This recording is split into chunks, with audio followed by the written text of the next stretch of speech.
Hi, and welcome to The Piece of Persistence. Today I'm with Lynn Krynicki Bayer.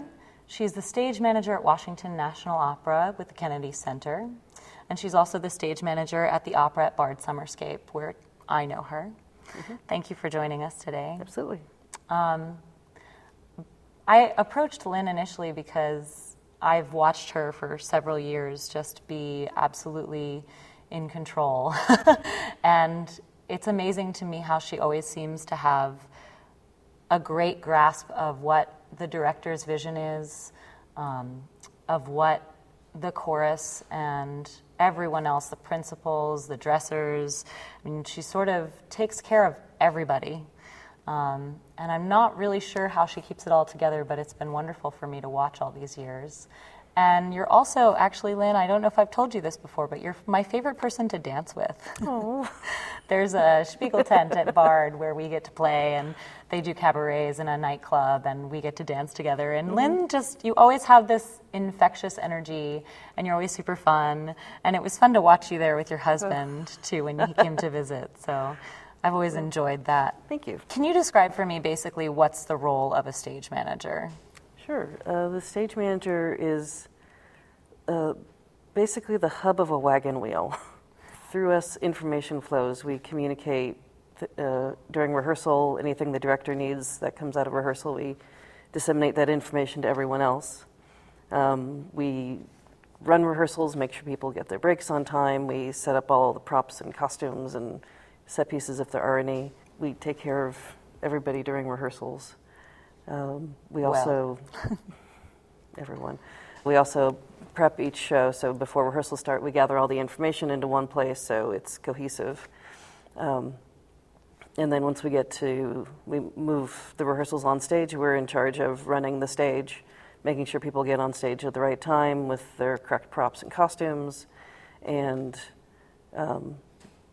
basically making the directors' and designers' dream come true. Through facilitation and communication, people wrangling and things like that. And then when we get to the performance, we run the performances. The stage manager calls all the cues that make the production what it is. The assistant stage managers run either side of the stage, making sure people get on stage at the right time with everything they need, and making sure scene shifts happen appropriately, and any other fires that need to be put out. We just make sure it happens. So there's pretty much nothing that you don't oversee or control or it's watch. A lot of oversight and making sure all the jobs get done. And communication. That's a really big job. Yeah. Are there any other skills that you've learned on the job that help you in your life in general in terms of balancing your levels of happiness and success? There's negotiation. That's always good. You learn a lot of negotiation. I mean, dealing with people, different personalities, all of that helps with real life because you run into so many different people, and everyone is different. So you get to learn how to react with this personality, how to deal with this personality. There's so many skills that overlap. It's hard to describe. One of my favorite phrases from my mom was, "Who do you take as your authority?" If someone says, "These are the rules," are you going to take them as your person of authority in this instance? It's an interesting thought process. I mean, people aren't often taught to question. They're told, "These are the rules, obey the rules." Why? You don't ask why, do it. Well, why? Was there anything else that your parents imparted to you in particular? Well, that was the big one. Yeah, that sounds like a big one. Confidence in yourself, success, be successful and be happy with what you're doing. Make sure what you're doing makes you happy and be good at it. I mean, if you're going to do it, be good at it. You might as well.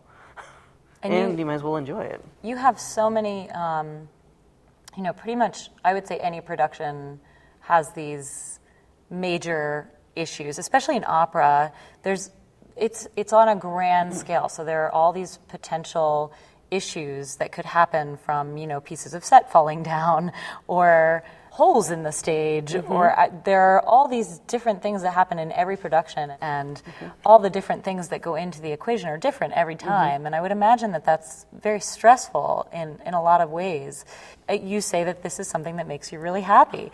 And I'm really curious to know how you navigate all of these situations and still stay happy and calm. I mean, that to me seems foreign, and I'm really impressed. Well, I mean, it's not Disneyland every day, No. you know, and not every production is, you know, happy, happy, joy, joy. I mean, that's kind of, I mean, that's, I guess, another veneer we could put on. Sure. You have to take each challenge as what it is and keep in mind safety first, you know, if you have a difficult set or even a difficult personality. You just take each one as a separate entity and deal with it as it is. You can't just pile it all on and say, oh, this is monumental. You have to separate it out and find solutions for the problems at hand. So there's a hole in the stage. Great. We'll make sure everybody's aware of the hole. We'll put some safety cones up. Fantastic. Moving on. The stage is raked. Okay, well, we're going to have to get used to that. And the raking is when it's an raised. an angled stage. You just take each individual challenge and find solutions to make it not overwhelming.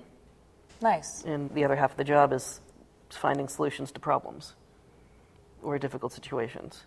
If there's somebody who's having a difficult personality, or let's say a singer is having a really tough time, they're being stressed. Well, why are they stressed?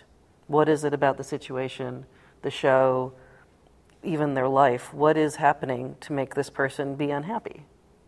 There's always something else. It's not what you think.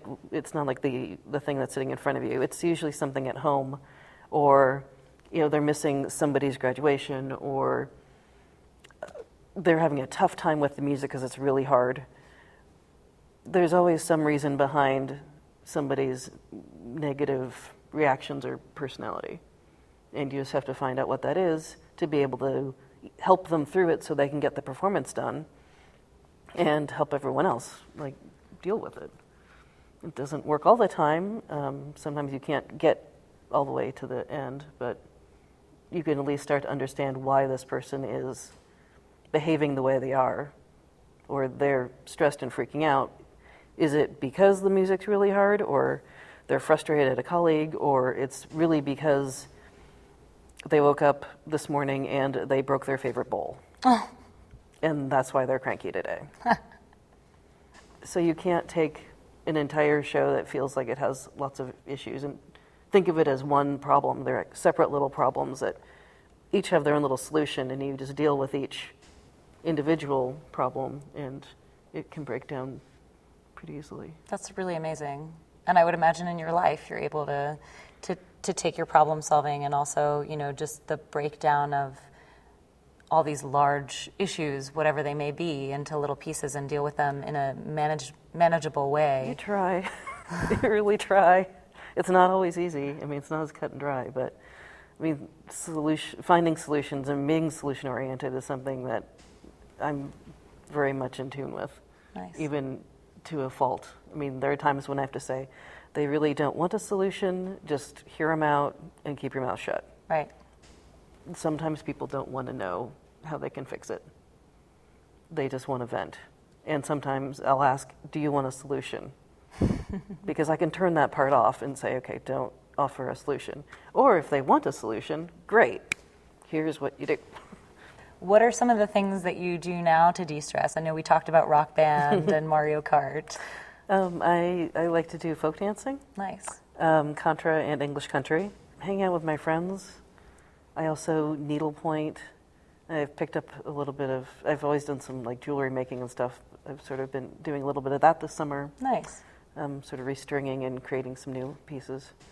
Do you work with your mom's ribbons? I know your mom has a silk ribbon company. Yes, it's River Silks. Pieces, depending how big it is, it could take me a couple of years to finish just because I'm doing a little bit here, a little bit there. It depends on what I decide to make time for. Wow, a couple of years. So that's also another example of you taking things in little pieces and making a much larger picture. Yeah. That's really interesting. I think that's your superhero skill. Probably one of them, yeah. Do you have any advice for me or for anyone else who's looking to balance more success and happiness in their lives? Well, it's, as much as it looks like it's easy, it's not, and it's something you have to work towards. And it's not always kittens and puppies and rainbows. You have to really work at it. And it's not, you're not going to be totally chipper every single day. There'll be, there are tough times. It's hard to get there. But it's the outlook you decide to go with. Even though it seems like somebody's happy all the time, that's the veneer that they're going to show. And they go through every single emotional roller coaster that you are. So even though it looks like all Martha Stewart, it's not. People are happy, people are angry, people are sad, people have all the emotions, even though they don't decide to share them with everyone. So whatever you're feeling is completely normal. And don't try to compare your life with someone else's, because yours is your own. So don't try to be something you're not, be true to yourself. And I think in that, people will find happiness. Well, thank you so much for joining us today. You're welcome. I'm really grateful to just sit and spend some time with you and talk and really enjoy. You have a lot of wisdom, actually. Thank you. Thank you. I'm really glad that you came and talked with us today. And, Absolutely. thank you for watching, and please join us on the next episode of Piece of Persistence.